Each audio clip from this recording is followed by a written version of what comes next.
Ella era una persona joven, aunque dada mi edad, decir una persona joven se amplía mucho.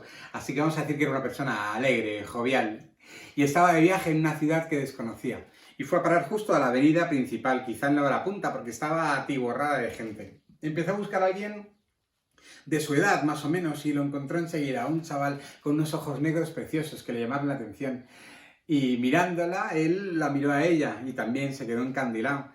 Sonrieron y ella le hizo un gesto y él fue enseguida. ¿Qué te pasa? ¿Te puedo ayudar?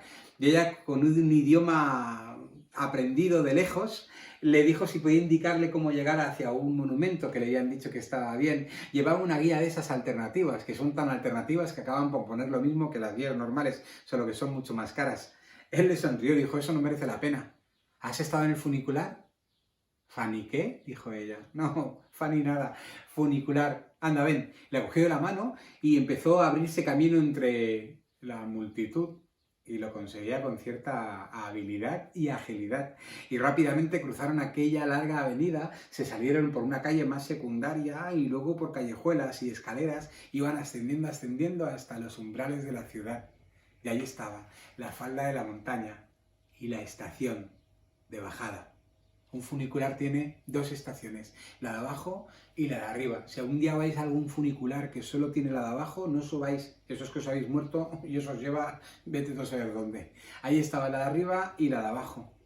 Le encantó. Ella nunca había visto un funicular. Esa vagoneta tan chiquitita, en esa pendiente tan encaramada, con una única vía, y dijo, madre mía, hay una vagoneta que baja, otra que sube, se van a chocar, pero no, se dio cuenta de que en el centro había un rombo para que cada vagoneta hiciera su recorrido sin chocarse y pudieran compartir el mismo camino.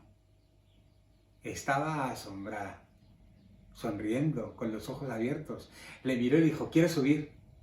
Aquí tienes tu entrada, le dijo, enseñándole las dos entradas que acababa de encontrar mientras ella miraba el funicular. Toma, se la dio en la mano y le dijo, cuando llegues arriba, tienes que visitarlo todo, sin ningún tipo de prisa. Y cuando vayas a bajar, asómate aquí al balcón que hay al lado de la estación de arriba, y haces así para que yo te vea y sepa que el siguiente funicular es el que tengo que coger para cruzarnos. ¿Es que no vas a subir conmigo? No puedo, le dijo. Hay caminos que uno tiene que descubrir en soledad. La soltó de la mano y entró en la vagoneta. Ella se quedó muy bien sin entender qué era lo que pasaba, pero se agarró la barandilla para pillar ventanilla.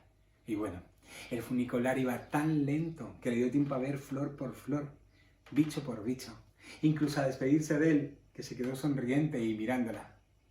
Estaba expectante para llegar al rombo y cuando llegó no pudo evitar mirar a la gente de la otra vagoneta que también le miraba, incluso alguien de la otra vagoneta se animó a saludarla y ella no pudo evitar saludar.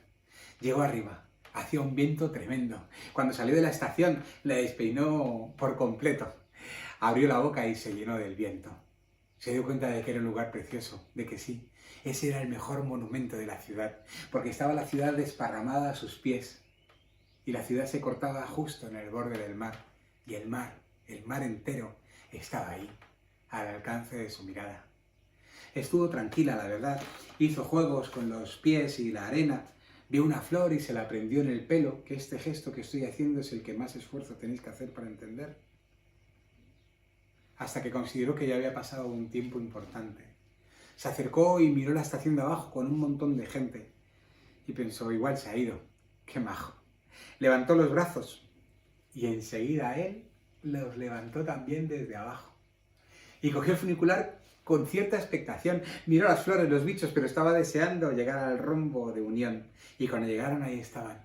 No parpadearon durante los 13 segundos que duró el cruce. Y luego mantuvieron la mirada hasta que ella le pegó la sacudida de llegar a la estación y tuvo que abandonar la vagoneta. Él llegó arriba. Llegó arriba con el mismo viento. Abrió la boca y se llenó también por dentro.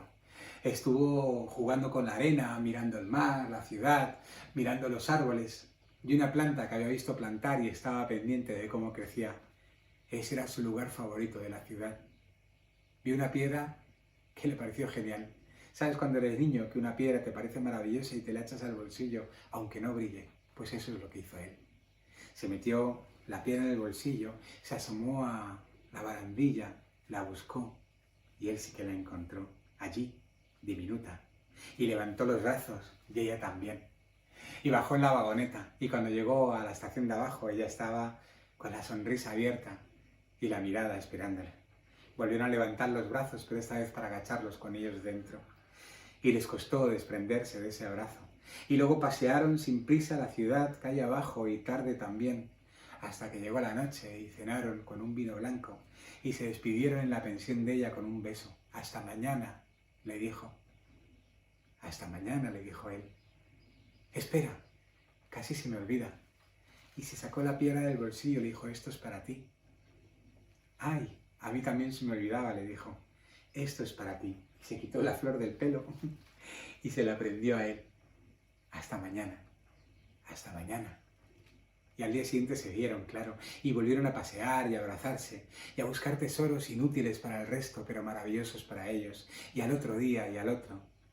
Y desde aquel día del funicular se dicen hasta mañana cada noche, y al día siguiente celebran encontrarse con un beso en la misma cama.